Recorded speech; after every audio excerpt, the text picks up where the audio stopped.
Bonjour David. Bonjour Claudine. Eh bien, écoutez, ravi de vous avoir dans nos studios malgré les événements de cette nuit. Oui, on a été tous réveillés dans la région du centre par une alerte, un missile des Houthis qui en fait voulait venger la mort de l'élimination de celui qui était responsable des opérations aériennes au sein du Hezbollah dans le quartier de la Dahria à Beyrouth. Oui, alors vous allez me demander quel rapport y a-t-il entre ce membre éminent du Hezbollah qui n'est plus de ce monde moi je sais. Et les Houthis. Eh bien, il était le principal conseiller des Houthis, mais c'est lui qui a organisé, son nom m'échappe là, mais c'est pas très grave non plus. Srour. Voilà, ce Srour, exactement. Srour. Il a organisé en fait toute l'infrastructure aérienne des Houthis. Et donc je suppose que ce personnage va cruellement manquer. Voilà, on est triste. Aux Houthis, mais à nous, il ne nous manquera pas. Oui. D'autant qu'il y a 3 jours, il était encore au Yémen, ce cher monsieur. Il venait de revenir. Oui, il semble vraiment que les Houthis comptaient énormément sur le soutien logistique, évidemment, de ce affreux personnage, cet assassin, ce criminel. Et ils devront dorénavant s'en passer. Voilà. Alors, nous allons parler, si vous voulez bien, du cessez-le-feu. Un cessez-le-feu qui fait beaucoup de volte-face, une fois oui, une fois non. Oui, Quelles sont les dernières conclusions de cette affaire incroyable? Alors écoutez, pour l'instant, cet enregistrement est réalisé vendredi matin, donc à la veille du Shabbat. Hein, et il se peut qu'il y ait encore des changements après notre intervention. Mais on va essayer de faire un peu le clair. Voilà. Donc hier matin, on a commencé à parler d'un cessez-le-feu proposé par les Américains, les Français et les Anglais et Benjamin Netanyahou, qui, selon certaines sources, auraient donné un feu vert, un accord de principe ou son consentement, alors qu'il s'apprêtait à monter dans l'avion qui le conduit à l'ONU, à New York, pour l'Assemblée générale des Nations Unies. Entre-temps, une émotion incroyable en Israël, mais à peu près, ce qui est intéressant, c'est à peu près de tout le monde, c'est-à-dire ça concernait d'abord les habitants du Nord qui se sont réunis, les dirigeants qui se sont opposés après 11 mois à avoir été déplacés, qui ont déclaré qu'ils ne croyaient pas en une seconde à un papier signé par le Hezbollah, connaissant bien évidemment les engagements des organisations terroristes, absolument. Et puis émoi aussi au sein des ministres du gouvernement qui se sont opposés et ont déclaré leur opposition radicale absolument par rapport à Netanyahou, ce qui est quand même assez spectaculaire quand un ministre n'est pas d'accord avec Netanyahou, vous savez. Et puis, déclaration aussi des deux têtes du parti, Itamar Ben-Gvir et Bezalel Smotrich, qui ont, eux, carrément menacé et affirmé qu'ils quitteraient le gouvernement si un accord était signé de cesser le feu pendant 3 semaines au Hezbollah, argumentant d'ailleurs, comme le dit les forces de sécurité, que 3 semaines, ce serait amplement suffisant pour que le Hezbollah se réarme encore une fois et s'organise de façon, je dirais, autrement que par des bips et des talkie-walkie, parce que ça leur a coûté très cher. Oui, tout à fait. Et donc, je dirais, opposition générale. Sur ce, pendant le trajet qui le menait à Washington, Netanyahou, par ses porte-paroles, déclare qu'il a entendu parler d'un accord sur le cessez-le-feu, mais qu'il n'a même pas réagi. Il n'a pas donné suite, il n'a même pas réagi à cette proposition. Et puis là maintenant, on apprend... Alors attention, une étape. Il a parfaitement confirmé. Non, pas de cessez-le-feu. Nous continuons à bombarder le Hezbollah comme prévu. Et les journalistes analysent volte-face en disant que Netanyahou peut-être n'avait pas prédit l'opposition générale en Israël. En fait, je comprends pas qu'il n'ait pas pu le prévoir, alors qu'après 11 mois de combat... on n'est pas à sa place, et je ne sais pas dans quelle mesure les pressions énormes des États-Unis, qui sont quand même notre seul, quasiment et unique fournisseur de munitions. Il faut savoir que si l'Amérique s'arrêtait demain matin de nous fournir des munitions, pour nous ce serait catastrophique et nous ne pourrions pas continuer nos opérations de bombardement au sud du Liban et au sein du Hezbollah. Donc il y a quand même celui qui fournit les armes, celui qui fournit les moyens nécessaires pour faire la guerre, qui lui exige exige aussi une trêve parce que le monde n'est pas encore prêt à un conflit généralisé. Puis surtout, on est à un mois des élections. C'est vraiment, je dirais... oui, c'est plutôt négatif en termes d'image. En français, le timing, hein, l'opportunité la pire qui soit pour l'administration américaine qui essaie justement de montrer qu'elle tente de calmer les jeux, d'arriver à une trêve ou à un cessez-le-feu ou à une paix. Oui. Voilà. Oui, mais donc tout ça, c'est de pressions qui sont énormes exercées sur le Premier ministre. Et les Américains, d'ailleurs, quand on leur a demandé mais pourquoi Netanyahou a déclaré dans l'avion qu'il n'avait juste entendu, mais qu'il n'avait pas réagi, les Américains ont dit mais c'est parce qu'on a nos conversions. Et si vous avez des questions sur Netanyahou, allez lui poser directement. Et les Américains étaient très en colère de ce volte-face. Et ce matin, ils ont encore déclaré que Netanyahou était tout à fait, je dirais, coopératif. Hein, c'est le mot qui convient absolument pour envisager une trêve de 21 jours. D'accord. Et du bureau du Premier ministre, on insiste sur le fait que le Premier ministre, alors chaque mot est bien choisi, collabore, si vous voulez. Ça ne veut pas dire qu'il accepte totalement, absolument, attention. Non, il n'a pas accepté. Il est en discussion. Mais il est en discussion, et donc il y a eu ici plusieurs volte-face, si vous voulez, en quelques heures. Il faut, sans vouloir justifier, mais on peut imaginer les pressions énormes que Netanyahou va subir par les pays occidentaux qui ne sont pas prêts en fait à affronter le mal. C'est ça qui est terrible en fait, parce que cette situation, Claudine me rappelle en tant qu'historien, la fin des années 30, où les Français qui avaient déjà subi un traumatisme terrible lors de la Première Guerre mondiale, avec 1,5 million de soldats tués et 3 millions de blessés, une génération entière qui avait disparu. Une génération entière, celle qui était née dans les années 1900, avait complètement disparu.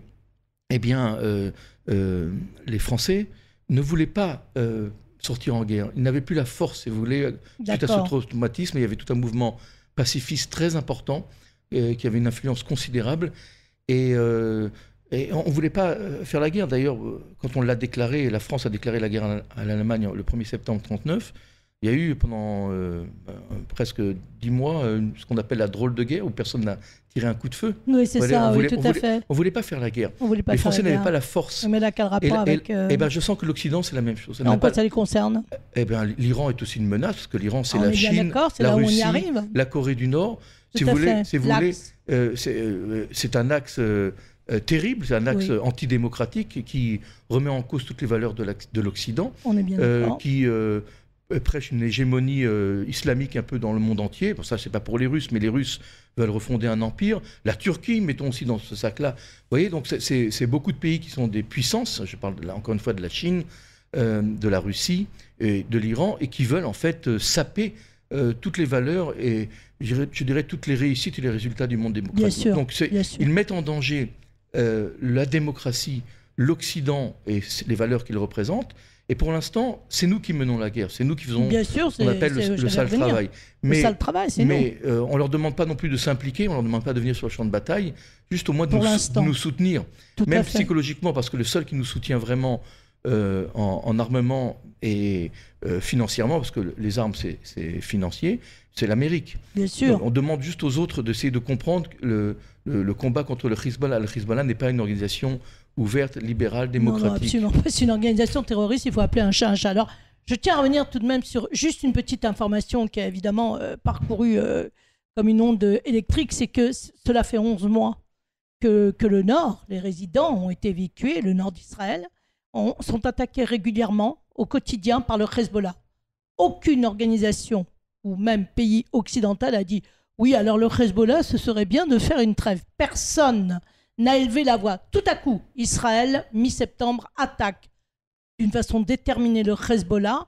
Et là, il y a un émoi extraordinaire. Alors pourquoi ce deux poids, deux mesures? Pourquoi Israël est considéré tellement fort qu'on estime que c'est normal qu'elle doit se battre seule? Ça, c'est une vraie question. Alors la réponse, je voulais presque donner tout à l'heure.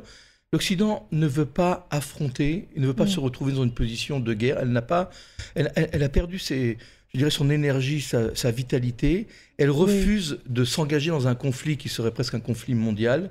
Et je vous dis encore une fois, l'Occident, c'est aussi la joie, les vacances, le plaisir, les congés payés, et la mode, et la culture, le théâtre. Tout ça, c'est très bien, mais ouais, la guerre, c'est trop lourd à porter.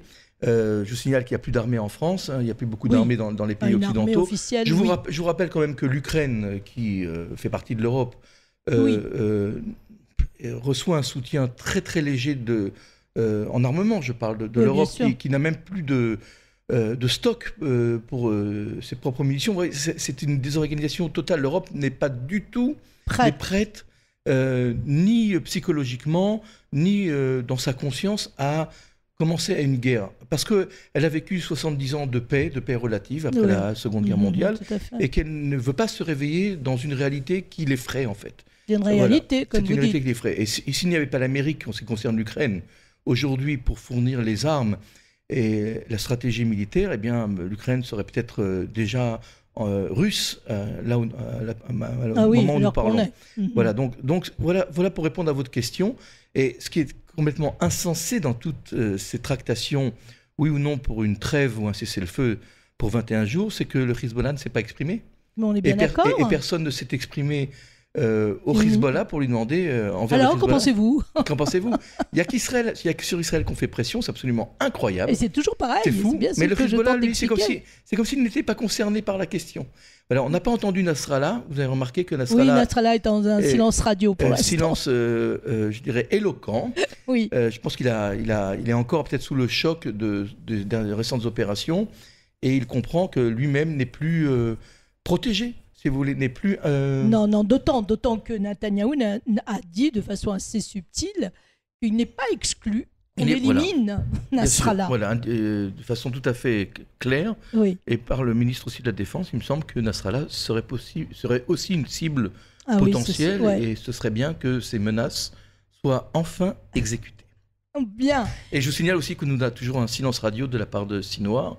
Alors, Sinoir, justement, où en est-on avec Sinoir? Il a envoyé des messages d'adieu, comme je le disais la dernière fois, à la plupart de c'est-à-dire justement à Nasrallah, au nouveau président d'Algérie. Il a envoyé 2 messages en disant la lutte doit continuer, et à partir de là, plus aucune nouvelle. Alors justement, à ce sujet, je voulais vous poser une question, David. Pourquoi dit-on Sinoir est déconnecté? Qu'est-ce qu'on entend par déconnecté? Est-ce que ça veut dire qu'Israël le localise? Est-ce qu'il y a des signes qui font qu'on sait qu'il est vivant, etc.? C'est quand même très mystérieux, cette histoire de déconnecté. Il faut croire que Sinoir sait pertinemment que en fait, c'est le seul qui reste vraiment du Hamas. Mais c'est aussi le chef, et qu'il représente tout un symbole, et qu'évidemment, s'il est éliminé, ça pourrait aussi faire écrouler ce château de cartes que demeure le Hamas, bien qu'il n'y reste plus grand-chose du Hamas aujourd'hui. Et il me semble que depuis quelques mois, Sinoir doit vivre dans une paranoïa absolument incroyable, oui, bien sûr, d'être dénoncé, d'être, je dirais, retrouvé par les forces de sécurité, et qu'il a sans doute abandonné à peu près tout ce qui le relie au monde extérieur. Je ne parle pas évidemment des téléphones portables, mais peut-être aussi des bips et des talkie-walkie. Voilà, donc Sinoir... donc il se serait enterré vivant?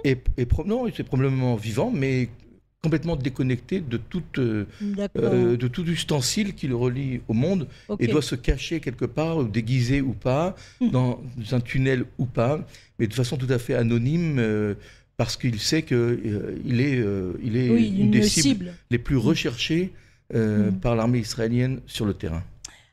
Autre question, pensez-vous qu'il est encore à Gaza? Oui, parce qu'il n'y a aucune chance qu'il ait pu s'enfuir en Égypte, vu ce qui s'est passé, vu ce que nous contrôlons cet axe de Philadelphie. Non, il est à Gaza.